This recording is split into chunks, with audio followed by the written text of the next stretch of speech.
Get down! Love Unbroken Part 1. Lagos never slept. But on the night Zainab met Kunle again, the city held its breath. She was stuck in traffic on 3rd Mainland Bridge, the kind that made drivers abandon their cars to buy gala and cold coke. The radio crackled with an old Asa song, and Zainab tapped her fingers against the steering wheel, annoyed, tired, and late. Then she saw him.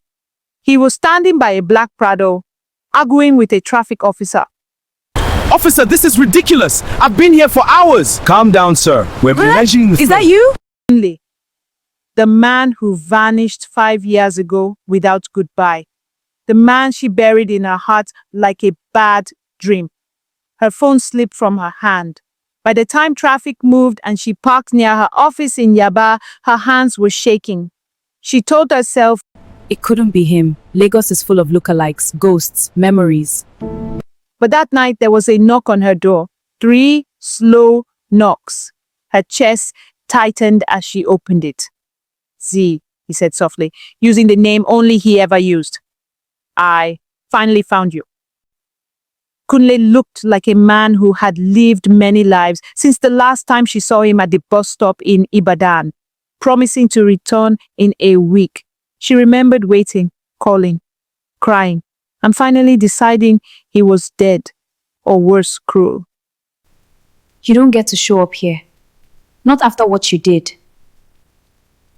He said, but if you don't listen to me now, you may never forgive yourself. Suspense sat between them like a third person. Against her better judgment, she let him in. He told her everything in fragments. How his father's political enemies had mistaken Kunle for his older brother. How a kidnapping went wrong.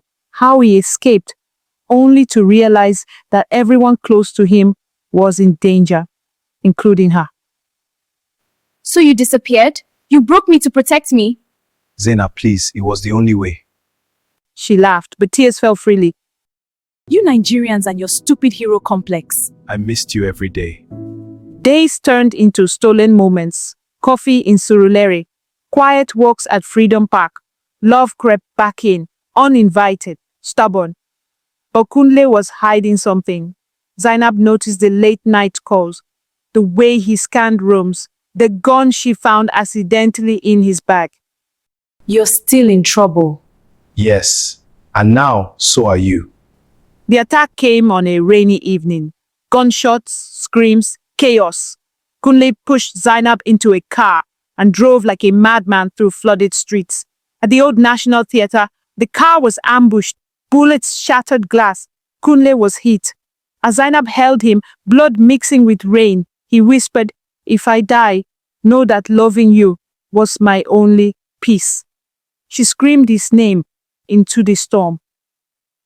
Kunle didn't die. Weeks later, Zainab sat beside his hospital bed as harmattan dust filtered through the window. His enemies were gone. The danger, finally, over. "Will you disappear again?" she asked quietly. "Never," he said, "even if the whole world is against us." She smiled, resting her head on his chest. Love, she realized, was not the absence of fear, but choosing each other despite it. And outside, Lagos roared back to life, unimpressed but quietly approving.